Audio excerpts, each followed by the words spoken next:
자, 잘 쉬셨죠? 이제 등기법 보겠습니다. 등기법의 경우는 책 두께가 보니까 어때요? 확실히 두껍죠? 등기법이 또 두껍고 양도 많고 내용도 좀 어려우니까 감화 좀 하셔야 됩니다. 자, 등기라는 것은 뭐를 의미하느냐? 등기 정의는 여러분 교재에서 등기관이 법정 절차에 따라 등기 기록에 부동산 현황과 권리관계를 기록하는 것을 등기란 말씀입니다. 등기라는 것은 등기부라는 장부에다가 등기관이라고 불리는 공무원들이 부동산 표시하고 또 하나 권리관계를 기록하는 행위를 등기란 말씀입니다. 현재 등기사무라는 것은 전산 처리하다 보니까 전산정보 처리 조직에 기록되어 있는 전체를 다 등기라고 불러서 대부분 전산정보 자료 전체를 다 등기로 인정하겠다가 내용인데, 등기란 것은 의가 부동산 표시하고 권리관계를 기록하는 걸 줄여서 등기 그럽니다. 밑에 등기 용어 정리에 대해서 나온 것은 가볍게 읽어나 보자고요. 우리가 이제 등기부 이렇게 표현을 하는데 맨 밑에 줄에 등기부라는 것은 전산정보 처리 조직에 의하여 입력 처리된 등기 정보 자료를 편성한 것을 말한다 해서 잠깐 놔두시고, 그 다음에 두 번째가 등기 기록권입니다. 등기 기록이라는 것은 하나의 필지나 한 개 건물에 관한 등기 정보 자료를 등기 기록권이에요. 하나의 필지와 한 개 건물 단위로 등기한 걸 등기 기록에만 사용을 하고, 기록이 모여서 장부가 만들어지니까 등기부가 만들어지는 겁니다. 하나의 필지마다 등기한 걸 뭐라고 부르고? 등기 기록. 그 다음에 등기 기록을 모여서 뭐가 만들어진다? 등기부가 만들어집니다. 그 다음에 이제 등기부 부본대로라는 것은 현재 전산 처리된 등기부의 경우는 바이러스 먹으면 전산 자체가 통째로 깨져버려요. 이걸 복구하기 위해서 백업 파일을 만들어 놓습니다. 백업 파일을 등기부 부본대로라는 말씀입니다. 등기부와 동일한 내용, 다른 내용, 동일한 내용으로 만들어내면 백업을 하겠죠. 등기부와 동일한 내용으로서 보조 교육장치에 기록한 자료를 말한다 해서 백업 파일을 등기부 부본이라는 사용을 했고, 등기필 정보라는 것은 과거의 등기 필증을 얘기합니다. 등기부에 새로운 권리자 기록되는 경우에 새로운 권리자에게 등기 끝났다고 주는 것이 등기 완료 증명서로서 등기필 정보가 교보가 되면서 등기가 끝난 증명서가 됩니다. 여기까지 용어 정리인데, 보는 건 아니니 가볍게 개념만 이해하시되, 하나의 필지에 등기한 걸 뭐라고 부르고? 등기 기록. 기록이 모여서 등기부가 만들어지더라. 등기부가 전산 처리하다 보니까 바이러스 먹으면 통째로 날아가니까 백업 파일을 뭐라고 부르고? 등기부 부본이라고 부르고, 등기가 끝났을 경우에 완료 증명서로 주는 것이 등기필 정보가 새로운 권리자에게 주면서 모든 것이 끝난다까지 보시면 됩니다. 그 다음에 우리의 등기의 특징은 시험에 내질 않으니까 여기는 안 보셔도 상관없어요. 배우면 저절로 하니까 따라오실 필요 없고, 하나 넘어가시게 되면 162페이지에 등기 종류부터 해서 하나씩 나눕니다. 현재 대상 따라 세분하게 되면 현재 우리 등기부란 것은 둘로 세분을 해요. 토지 등기부하고 건물 등기부로 이원화 체제로 갑니다. 토지는 어디에 등기하셔라? 토지 등기부고, 건물은 건물 등기부에 등기하다 보니까 대상 따라서는 토지 등기와 건물 등기로 나누게 됩니다. 큰 의미가 있는 건 아니고요. 내려가 이제 기능에 따른 물이라는 것은 무엇을 공개 표시하느냐, 이제 기능 따라 세분하는 것이 크게 두 가지가 나오는데, 하나는 사실의 등기라는 것이고 또 하나 권리 등기로 둘로 세분을 해요. 사실의 등기라는 것은 등기부 중에서 표제부 등기를 사실의 등기란 씁니다. 표제부를 뭐라고 부른다고요? 사실의 등기란 말 사용을 하고, 그 다음에 권리 등기는 갑구 등기하고 을구 등기를 의미하는데, 표제부의 경우는 부동산 표시를 기재하는 것이 사실의 등기이며 부동산 표시 등기란 말 씁니다. 박스 보니까 토지의 경우는 네 가지 등기하게 되어 있는데, 토지는 토지의 소재, 지번, 지목, 면적을 등기하는 것이 표제부이고, 건물의 경우는 건물의 소재, 지번, 건물의 구조, 종류, 면적 등을 확인하기 위해서 기록해 두는 것을 표제부 그럽니다. 여러분이 등기부 등본 한 번도 안 보신 분? 나 지금까지 살면서 등기부 등본 한 번도 본 적이 없다. 다 보셨어요? 기억나세요? 안 나오면 손들어 빨리. 자, 바둑이 모르면 그거 모르는 거예요. 자, 제일 좋은 거는 등기부 등본을 하나 띄워와서 펼쳐놓고도 공부하는 게 제일 좋아요. 우리 집이. 그럼 내가 보고자 하는 등기부가 이런 등기부가 있는데 뭐가 있는지 보시면 바로 아니까. 그거만큼 좋은 게 없는데, 근데 한 번도 안 본 거를 말로 들어서 공부하고 알겠다. 이거는 정말 힘든 거예요. 등기부를 본 기억이 나고 생긴 걸 알고 있으면은 여기 표지봅니다. 그러면 아 여기 뭐가 나오는 거 다 확인할 수가 있는데 한 번도 안 배운 사항을 말로 들어서 공부한다? 이거 거의 불가능하니까 가능한 한 사시는 집 등기부 등본 떼온다거나 그게 떼기 싫으시면 동네 중개업소 가서 못 쓰는 등기부 좀 달라 그러면 통째로 줄 겁니다. 하나 받아서 갖고 오시는데 제일 좋은 등기부가 걸레가 좋아요. 뭐가 좋다고요? 걸레라는 얘기는 등기부에 압류, 가압류, 경매, 저당권, 원통 다 들어온 게 좋은 거예요.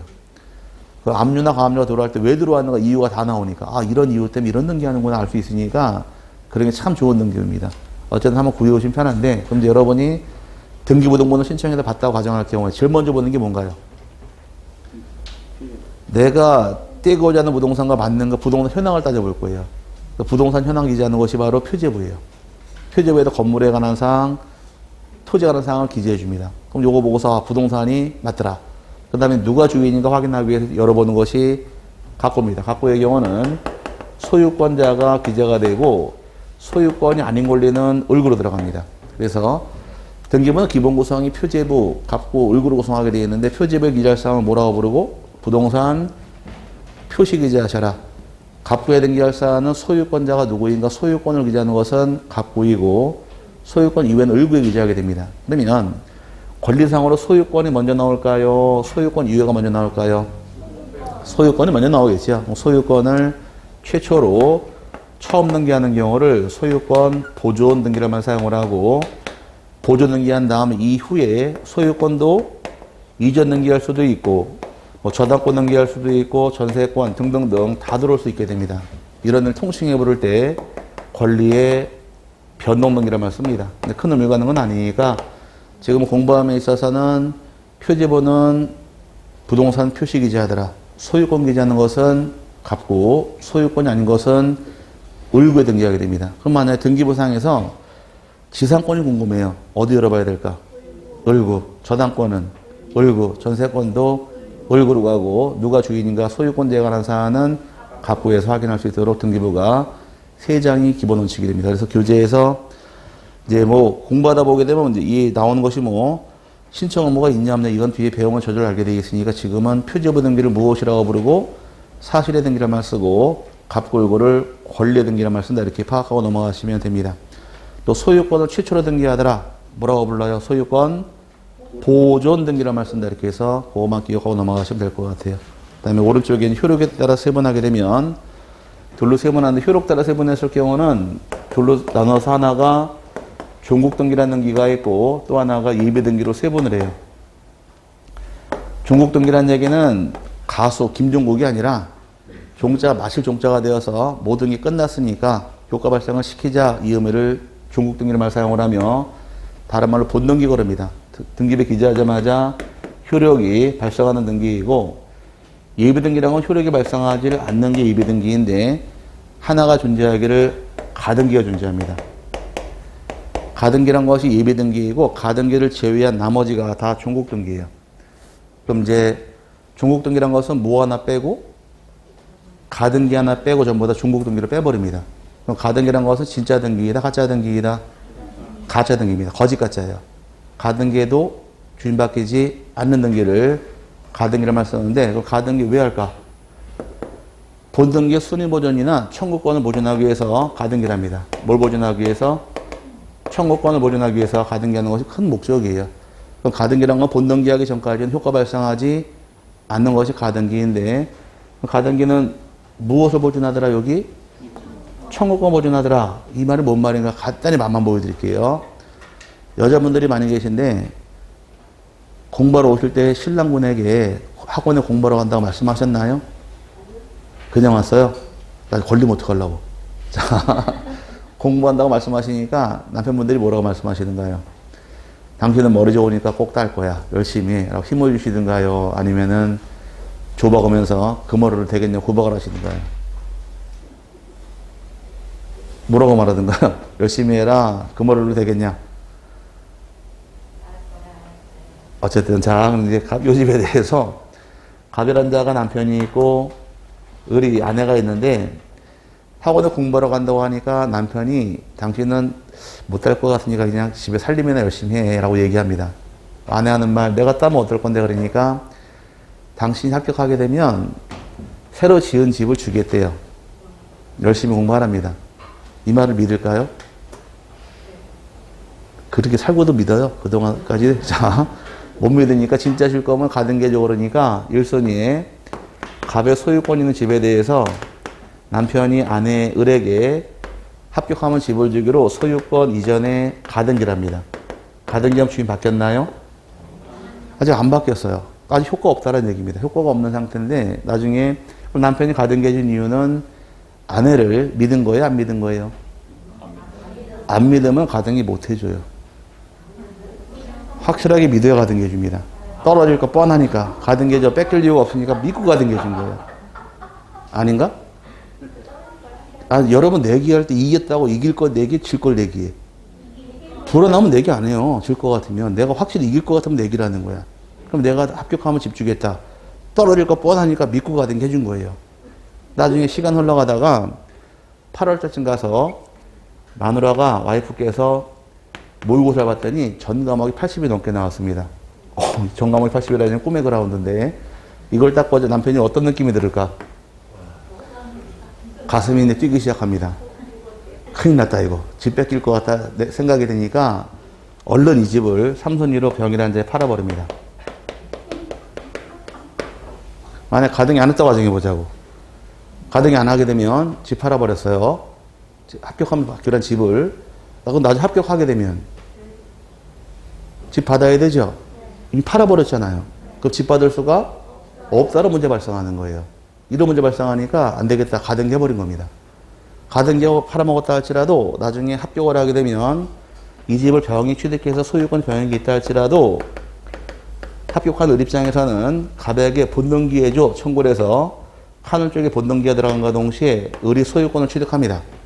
취득한과 동시에 소유권자 둘이 될 수는 없으니까 본등기 한과 동시에 병등기는 직권말소 당해버립니다. 죽어버려요 이거. 가등기 무서워요 안 무서워요? 무서운 거예요. 가등기 내가 잘못 샀다가 하는 통째로 죽어버립니다. 그럼 자기 집 가등기 안 했을 경우는 이 집 받을 수가 없었는데 가등기 해놓으니까 남에게 팔아먹어도 이 집 지킬 수가 있는 이런 거를 청구권 보존했단 말 쓰는 거예요. 가등기는 본등기하기 전까지 효과 발생하지 않는 게 가등기인데 가등기는 나중에 이 칠판이 부족해요. 한 두 번 들으시면 가등기 박사가 되니까 가등기는 지금은 뭐로 빼라. 예비등기 하나 빼고 가등기를 제한 나머지를 다 털어서 뭐라고 부르느냐. 종국등기라고 부른다 해서 종류만 이렇게 세분하고 넘어가시면 됩니다. 가등기는 무서워요? 안 무서워요? 무서운 겁니다. 가등기란 건 화난 날 가등기 그런 이렇게 표현하면 느낌이 없겠지만 불 다 끄고서 가등기 무서워라고 한 얘기인데 어쨌든 이 무서운 게 가등기니까 심지어 옛날에 어르신들이 하시는 말씀이 가등기 된 거 손대지 말라 그래요.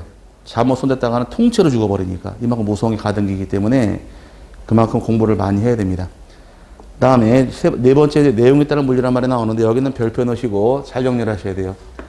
이제 앞으로 써야 될 등기가 죄물로 나오다 보니까 어떤 상황에 따라서 어떤 등기 할 것이냐를 하나씩 자 세분해야 됩니다. 먼저 나온 것이 기입등기란 말이 나오는데 기입등기란 것은 말 그대로 기입, 적어 넣는 걸 기입등기 그래서 표현상으로 새로운 등기 원인을 통해서 처음 적어 놓는 기입등기이고 종류는 보조등기라는 등기가 있고 설정등기라는 등기가 있고 이전등기에서 대부분 기재할 때를 줄여서 기입등기를 말씁니다.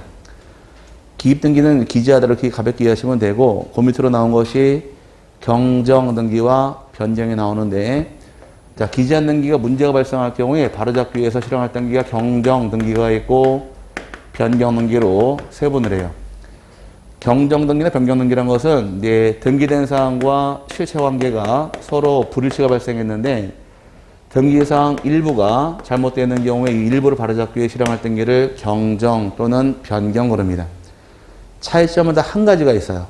차이점은 불일치가 언제 발생했느냐 이게 차이가 발생하는 부분인데 경정이란 것은 등기가 완료되기 전에 끝나기 전에 다른 말로 원시적 일부가 잘못되어 있는 경우는 경정등기로 시정하게 되어 있고 등기 끝난 이후에 등기 끝난 후를 후발적이라고 말씀니다. 후발적으로 일부가 잘못되어 있는 경우에 변경등기 하는 것이 과정이에요. 그럼 등기 끝나기 전일 경우는 뭐라고 부르고? 경정 등기란 말 쓰는 것이고 끝난 이후를 변경 그럽니다. 민법 공부할 때도 법률행위하기 전을 원시적 불능, 법률행위 끝난 이후를 후발적 불능 기억나세요? 어떤 기준을 통해서 기준 전을 원시적, 기준 후를 후발적이라고 쓴 겁니다. 등기가 끝난 시점을 통해서 끝나기 전을 뭐라고 부르고 원시적 일부, 이때는 경정 등기를 시정하는 것이고 끝난 이후를 변경 등기란 말 쓰는데 한번 비교나 시켜보자고요. 여기 지워버리고 자, 이 집에 대해서 이제 등기가 완료 시점을 통해서 완료되기 전이냐 후냐 보고 따집니다. 이 집을 취득한 자가 A라는 자 취득을 했는데 A의 주소가 상계동 132번지에 주소가 있어요. 주소가 상계동 132번지인데 등기할 1순위로 A가 등기되면서 주소가 상계동 123으로 등기가 되고 등기가 끝나버렸습니다. 등기가 끝났어요 지금. 그럼 주소가 잘못됐죠. 잘못된 게 언제예요? 끝나기 전에 잘못됐으니까 이걸 지워버리고 밑에다가 상계동 132번지로 다시경 발을정 경정했다 이 뜻이에요. 바로 잡는 거예요. 그 다음에 이제 그럼 주소 맞춰놓게 되면 주소 일치했네요. 살다가 이사 갔어요. 어디로 이사 갈까? 천호동으로. 자, 천호동으로 이사 갔을 때 천호동 50번지로 이사 갔을 경우 그럼 주소가 바뀐 것은 언제 바뀌었나? 요거는 등기권 후에 이사 간 거죠. 그럼 천호동 50번지로 변경했다고 부르는 거예요. 그럼 똑같은 의미의 등기인데 경정, 변경 나눈 시점은 나눈 것은 잘못된 게 언제냐예요. 등기 끝나기 전일 경우는 뭐라고 부르고 경정 등기란 말 쓰고 끝난 이유를 변경이란 말 쓰다 보니까 둘 다 같은 내용의 등기인데 차이점은 불일치 발생 시점을 보고 따집니다. 요게 두 가지 차이점이어서 둘 다 등기사항 일부다 전부다. 일부의 하자가 발생할 때 경정, 변경하는 것이고 네 번째 나온 것이 이번에는 말소등기란 말이 나옵니다. 말소등기라는 것은 이제 등기하고 실체 관계가 서로 일치하지 않는데 등기사항 전부가 잘못되는 경우 이를 없애기 위한 것이 말소등기예요. 불일치가 왜 발생했는가에 대해서 여기 원인은 묻지 않습니다. 재판 잠깐 보시고 말을 따져보자고요. 요 이어지는 등기인데 기재할 때를 뭐라고 불렀고 기입등기란 말 썼고 기재한 등기에 대해서 원시적 일부가 잘못되어 있더라. 경정등기로 고쳐라. 후발적 일부가 잘못되어 있는 경우는 변경등기로 고치라는 얘기고 이해 갔어요? 원시적 전부가 잘못된 경우는 말소등기로 싹 지워버립니다. 후발적 전부가 잘못된 경우도 말소등기로 빠져오다 보니까 원시적 후발적 원인 묻지 않고 전부가 잘못된 경우는 말소로 빠져오는 거예요. 일부란 말 튀어나올 때 무슨 등기 실행하시고 경정, 변경이고 전부란 말은 말소로 빠져버립니다. 이해 갔어요? 이게 말소등기 차이점으로 이해하시면 되고 그 다음에 내려와서 멸실등기 먼저 볼게요. 멸실등기라는 것은 하는 목적이 존재하던 부동산이 물리적으로 전부가 멸실한 경우에 등기부를 없애기 위한 것이 멸실등기입니다. 옛날에 삼풍백화점 존재하고 있다가 폭삭 주저앉아 버렸습니다. 건물이 전체가 싹 없어졌네요. 그럼 등기부를 없애기 위해서 실행할 등기를 멸실등기란 말 쓰는 거예요. 그럼 무엇이 멸실하더라? 부동산이 전부가 멸실한 경우에 등기부를 없애기 위한 것이 바로 멸실등기인데 그럼 가만히 보니까 말소등기란 것도 범위가 얼마큼이에요? 전부. 부동산 멸실한 것도 멸실등기도 전부입니다. 전부란 말이 나올 때 말소와 멸실이 빠져오는 거예요. 그럼 만약에 부동산이 멸실하긴 했는데 자 3층 건물이 존재하고 있다. 3층이 다 멸실했습니다. 무슨 등기할까? 3층 건물이 존재하고 있다가 3층 건물 전체가 다 멸실했대요. 멸실 등기하는 거예요. 전부 다 멸실했으니까. 3층 건물 중에서 3층만 멸실했답니다. 전부 멸실, 일부 멸실. 그럼 일부가 멸실한 경우 어떤 등기할 것이냐 문제예요. 일부가 멸실했다는 얘기는 일부란 말은 노는 물이 여기가 아니라 여기서 놀아요. 그럼 위로 시켜 올라가는 거예요. 그럼 등기된 이후에 멸실한 것이니까 원시적, 후발적. 후발적 일부가 되므로 이때는 변경 등기 대상으로 빠져가니까 멸실 등기하는 것이 아니란 얘기입니다. 그럼 일부란 말이 튀어나올 당시에는 무슨 등기 실행하시고 변경, 경정. 전부란 말은 말소나 멸실로입니다. 이렇게 차이점으로 이해하셔야 될 부분이고, 마지막에 말소회복 등기의 경우는 말소회복 등기가 나오게 될 계기는 등기를 말소가 잘못되어 있더라. 말소 등기를 잘못했을 경우에 또다시 말소할 수 없게 되어 있습니다. 말소회복 등기 나오게 될 계기는 이제 등기법 들어오니까 나오는 말이 권리란 말이 나오고 등기란 말이 나오기 시작을 했는데, 첫 번째 질문, 권리와 등기는 하나의 문제일까 별개의 문제일까? 권리와 등기는 하나다 별개다. 찍으세요. 글씨부터 틀려. 글씨가 다르다고. 지금 권리와 등기는 글씨가 다르다는 얘기는 별개의 문제예요. 권리와 등기는 하나가 문제가 아니라 별개의 문제를 따집니다. 권리는 권리이고 등기는 등기예요. 등기와 권리가 하나로 인정하게 되면 등기된 자가 반드시 권리자로 인정이 돼야 돼요. 그럼 등기된 자 반드시 권리자예요? 아닐 수가 있으니까. 그럼 우리가 상속을 받은 경우는 상속인이 등기해야 취득해요? 등기 안 해도 취득을 합니다. 등기부상은 누가 나와 있어요? 돌아가신 아버지가 나와 있지만 실제 주인은 아들이니까 등기부상 내용과 실제 권리자가 불일치 발생할 수 있다는 것이에요. 그럼 경락에는 언제 소유권 취득할까? 경락대금을 완납하는 순간 등기 안 해도 취득을 합니다. 그럼 등기부상 옛날 주인 나와 있지만 실제 주인은 경락인이 소유권자니까 권리자하고 등기부상 내용이 다를 수가 있다는 것이에요. 그럼 경락에는 등기부에 이름 없다 할지라도 권리를 가지고 있네요. 그럼 권리와 등기란 건 하나가 아니라 별개의 문제라는 얘기입니다. 그럼 등기는 대법원 판례가 등기는 효력 발생 요건일 뿐 존속 요건이 아니다 보니까 등기를 잘못 지워도 권리는 소멸되지 않는다 판례 입장이에요. 그럼 살아있는 권리에 맞게끔 잘못 지워진 등기를 다시 회복을 해야 돼요. 그 등기가 바로 말소회복 등기란 말이 나타난 겁니다. 그럼 등기를 말소할 때 등기상 전부나 일부를 부적합하게 전부 또는 일부를 말소한 경우에 이때 어떻게 할 것이냐 문제예요. 말소가 잘못되어 있는 경우는 잘못 지어진 등기를 다시 회복하기 위한 것이 말소회복 등기로 인정을 합니다. 나중에 공부를 하게 되면 말소회복 등기의 경우 둘로 세분을 해요. 전부 말소회복 등기가 있고 일부 말소회복 둘로 나눠지다 보니까 범위를 참 잘 물어봅니다. 과거 기출 문제에서 이렇게 한번 출제한 적이 있어요.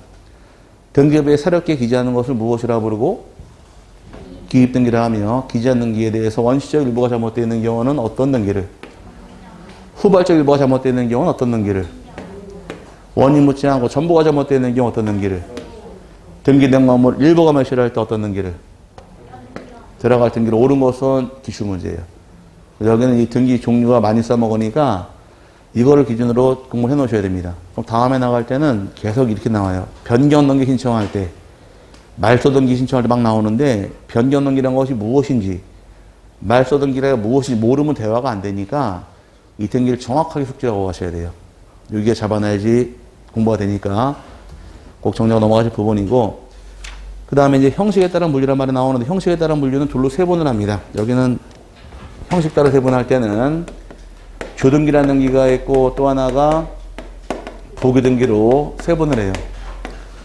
그 등기 실행함에 있어서 순위번호 부여할 때 독립된 번호가 부여가 될 경우는 주등기란 말 사용을 하고, 순위번호가 1순위, 2순위, 3순위 이렇게 각각 부여되는 경우를 주등기란 말 사용을 하고, 독립번호 부여하지 않는 경우 1의 부기 1호, 2의 부기로 이렇게 붙는 번호를 부기등기라고 부르는 거예요. 그럼 순위번호가 각각 부여가 되더라. 이걸 뭐라고 부르고? 주등기 이렇게 표현을 하고, 2 다시 이렇게 나오는 것을 부기등기라고 부르는 겁니다. 그럼 등기 순위번호가 어떻게 부여가 되느냐 나눈 것이 주등기와 부기등기의 구별 시력인데, 책에 실려 있으면 봐드릴게요. 책에. 여기는 저 뒤쪽 가야겠다. 저 뒤에 가시게 되면 제가 찾아서 봐드릴게요. 자, 책에 실려 있는 거 보시고. 독립번호 부여되는 경우를 뭐라고 부르고? 주등기. 독립번호 아닌 거를 부기등기로만 쓰는데, 페이지 296페이지 가보세요. 296페이지 가니까 하단부에 등기부 서식지 나와 있죠. 거기에 찾았네. 2순위로 소유권 이전되어 있습니다.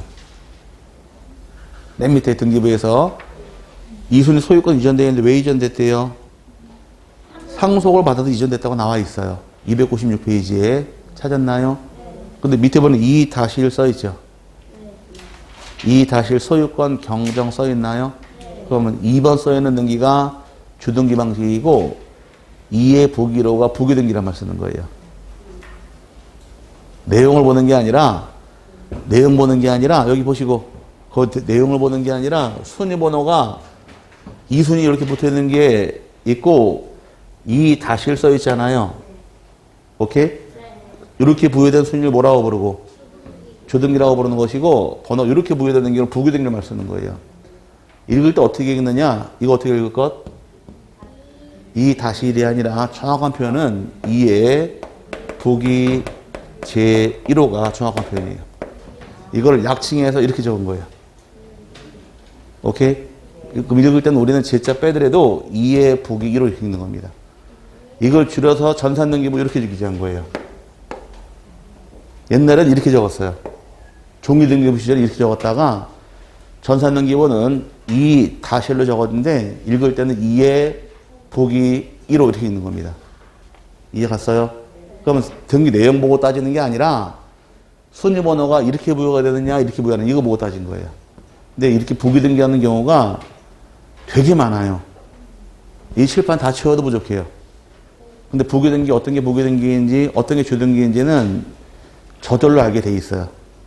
수업 듣다 보게 되면 저절로 알게 돼 있으니까 나중에 부기 등기 뒤에 배울 때 이게 부기 등기 사유입니다라고 알려드리게 되면 한 방에 딱 잡게 돼 있으니까 좀 참으세요.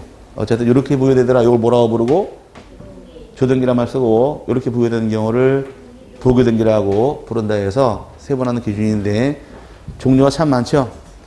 이 등기 종류 많은 등기를 하나씩 자유롭게 사용할 수 있으면 대화가 되기 시작을 해요. 근데 이 등기 종류가 공부가 안 돼 있으면 나중에 공부할 때 말소 등기 신청을 하는데 그 말소 등기가 못 이루고 있으면 벌써 말은 저만큼 도망가 있는 거예요. 그러니까 이 말을 정확하게 대화하기 위해서는 종류를 잘 파악해서 하나씩 공부하고 넘어가시면 됩니다. 그 다음에 넘어가시게 되면 등기 종류 다음에 164페이지에 등기 사항 나와요. 등기 사항의 경우는 실체법상 등기사항, 절차법 등기사항 정해지는데 실체법이라는 것은 민법을 의미하고 절차법은 등기법을 의미합니다. 민법이 대원칙이자 등기법이 예외로 나오게 될 계기인데 민법상에서는 이제 등기하는 것이 민법 186조를 통해서 대원칙이 정해집니다. 이게 법률행위로 인한 물권 변동을 등기를 하여야 한다 대원칙인데 민법 186조 배우셨나요? 네?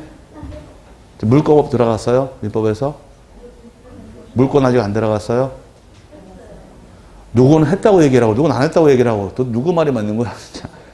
물권법 들어갔죠? 소유권하고 배우지 않으셨나 지금? 시기상 배웠을 것 같은데 자 186조의 내용은 대원칙이에요. 법률행위로 인한 물권 변동은 등기를 하여야 효력이 있다. 이 대원칙입니다. 두 번만 읽어본 다음에 풀고 들어가자고요. 자, 법률행위로 인한 물권 변동은 등기를 하여야 한다. 여기 한번 두 번 읽어보시죠. 시작.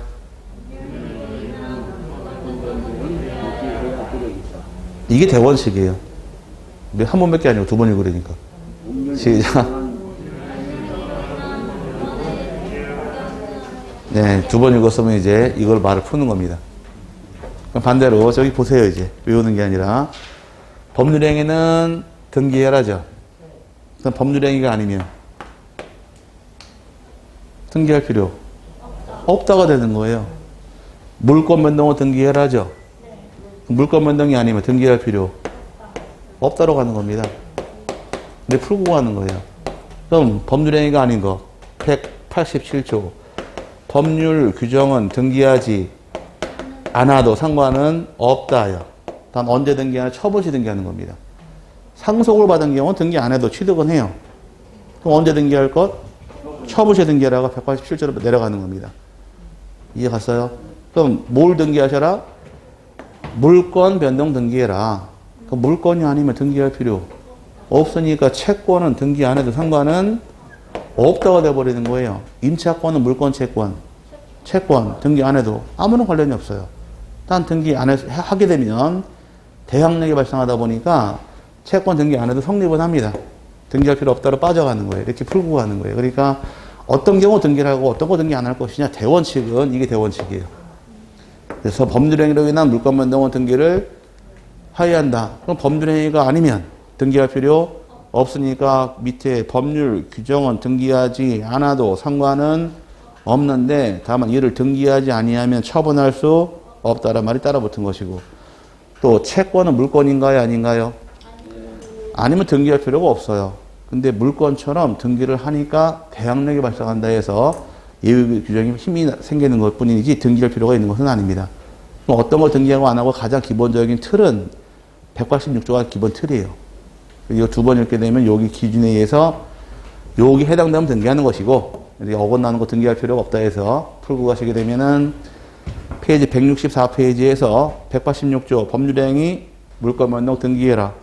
그럼 187조는 법률 행위가 아니니까 등기할 필요 없다는 말을 흘러가 버리는 겁니다. 이해 갔어요? 그 다음에 오른쪽에 절차법입니다.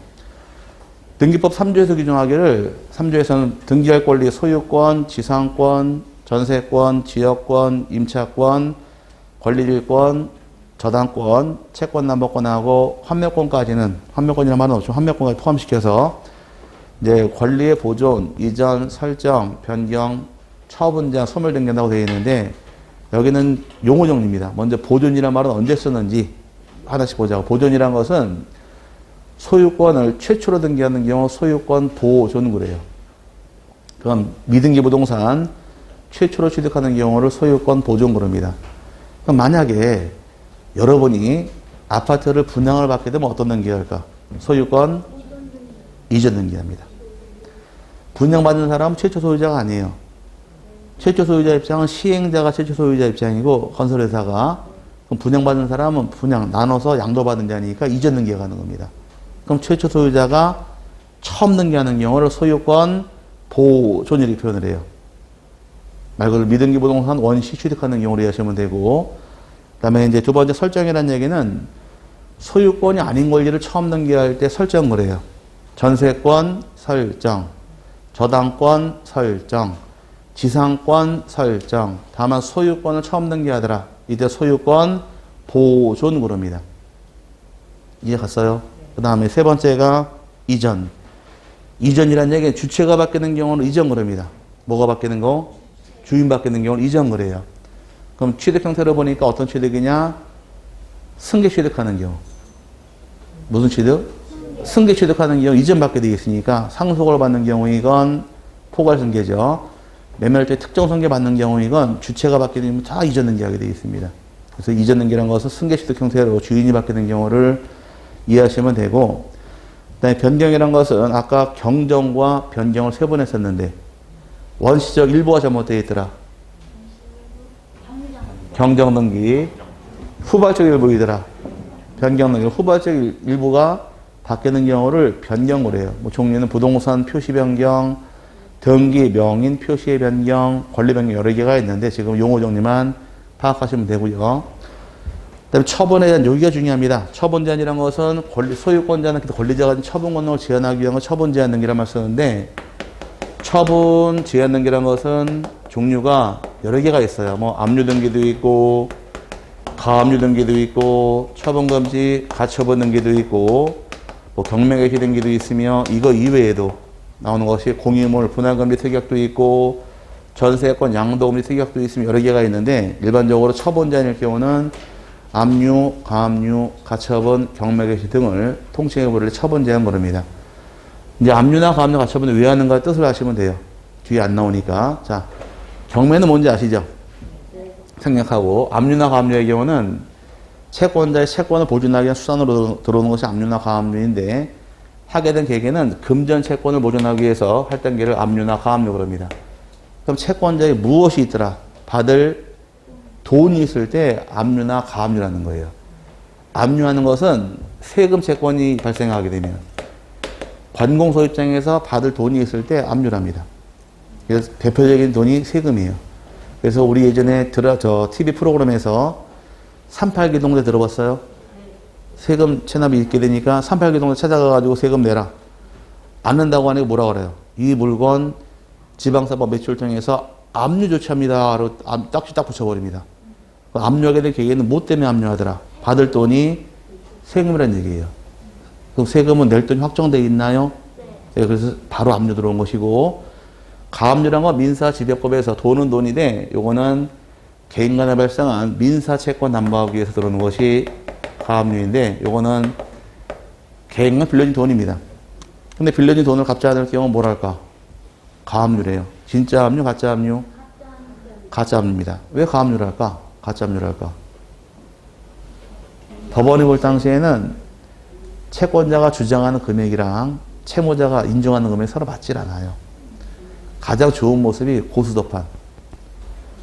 고수톱시다 보니까 누가 얼마 잃었다고 얘기를 하는데, 땄다고 얘기를 하는데, 잃은 사람도 다 더해보니 그 돈이 안 나와요. 아닌가요? 노름판에 가게 되면 돈 잃었다고 주장하는 사람이 있는데, 얼마 잃었대요. 뭐, 딴 사람 다 더해봐야 그 돈 안 나와요. 그 돈이 맞질 않아. 채권자 입장에서는 다 받을 돈이 얼마 있다고 얘기를 하는데, 채무자 입장에 그 돈이 아니래요. 맞질 않아요. 확정됐나요? 안 됐나요? 해야지. 확정이 아직 안 됐는데 법원 입장에서 볼 당시에는 분명히 돈이 있긴 있어요. 갚을 돈이 있긴 있는데 이 돈이 얼마냐 아직 확정이 안 돼 있으니까 아직은 진짜 압류 아니 가짜 압류를 해준 거예요. 가짜 압류 해준 상태에서 나중에 돈을 갚으라고 소송을 통해서 얼마 갚아라 확정이 되는 순간 이게 진짜 압류를 바뀌어버리는 거예요. 그럼 가등기란 건 왜 했나요? 아까 분동계약이 전까지 효과 없었잖아요.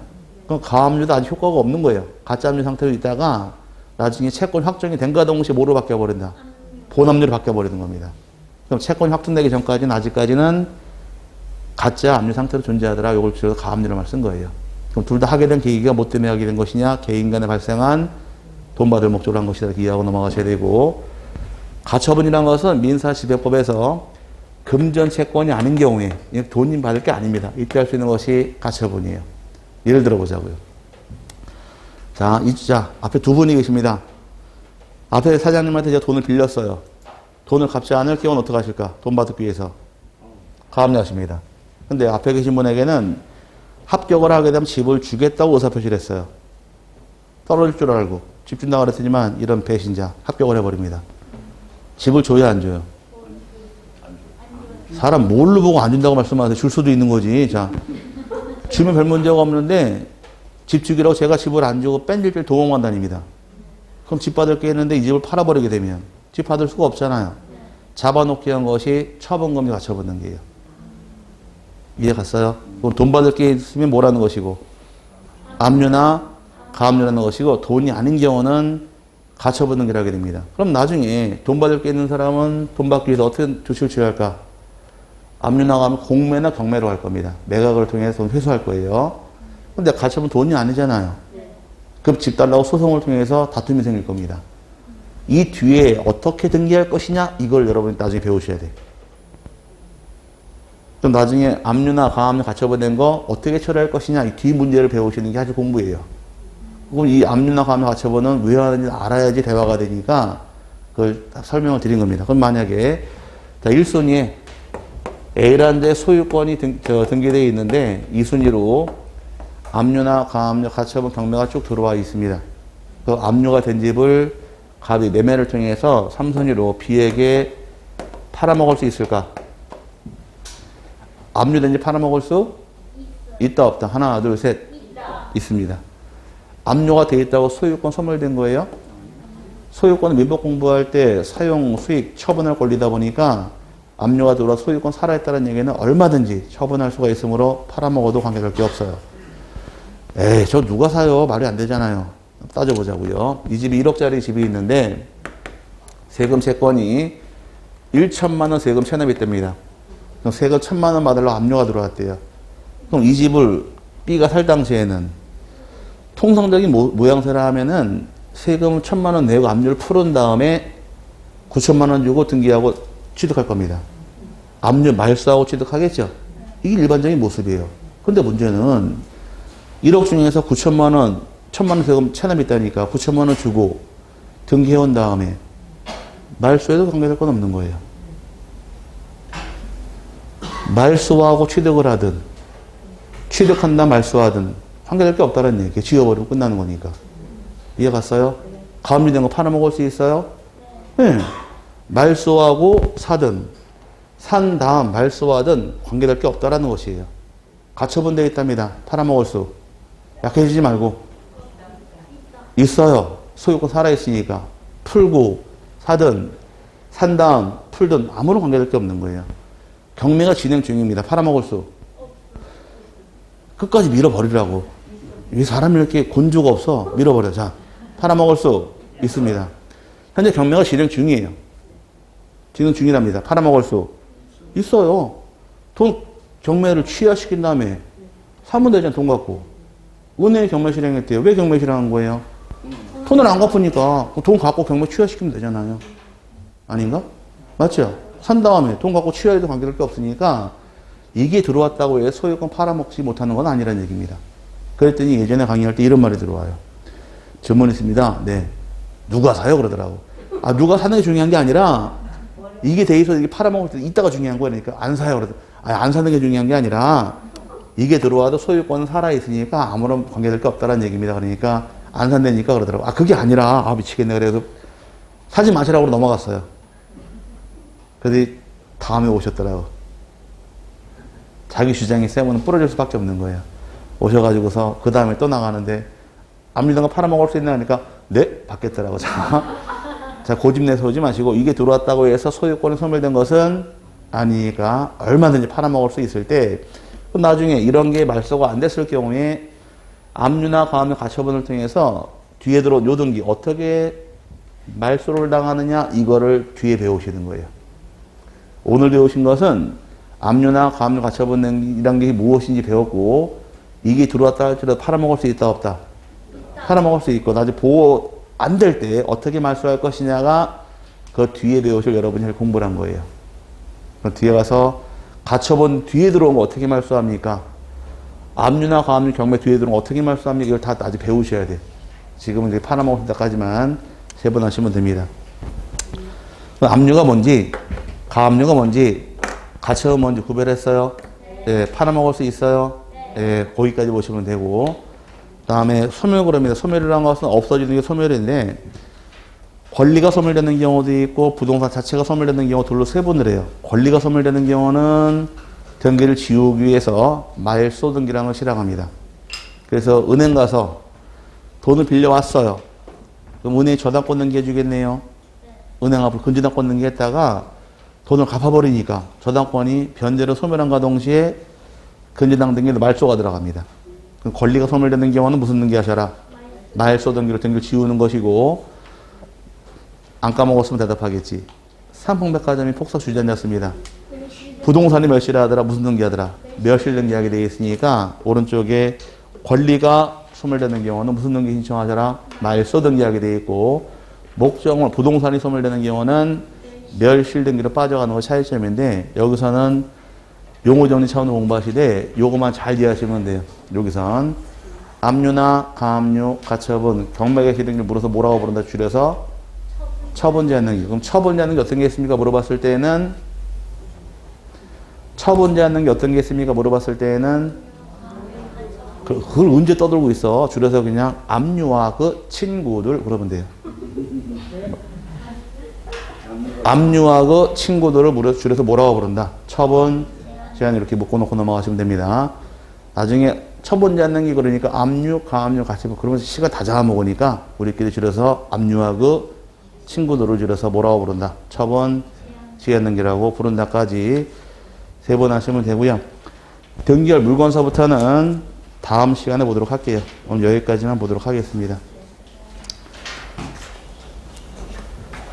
자료가 일주일 빨리 나간 것 같아. 등기법 전 뒷줄 했더니 오늘 3주차 가더라고. 첫 주 빼먹은 생각 못하고. 그건 다음 주에 한번 풀어드릴게요. 네, 아직 지금 일장 끝난 다음에. 이제 여기까지가 이제 2021년 12월 마지막 강의고 새해 복 많이 받으시고 근데 복을 많이 받아라 이 말이 맞아요? 복을 지어라가 맞아요? 복을 지어라가 맞는 말입니다. 복은 그냥 오는 게 아니에요. 내가 만드는 거예요. 밥을 누가 그냥 만들어 주던가요? 밥을 짓듯이 복도 짓는 겁니다. 복이란 거는 내가 만들어가는 게 복인 거지 저절로 떨어지는 게 아니에요. 그럼 여러분이 올해 몸담은 것이 공인중개사 시험에 몸담았으니까 자격증을 따는 게 복 받는 것인데 복을 받기 위해 여러분이 복을 스스로 지으셔야 됩니다. 1년 동안 열심히 공부하시기 바라고 새해 복 많이 받으시고 내년 뵙도록 하겠습니다. 자, 수고하셨습니다.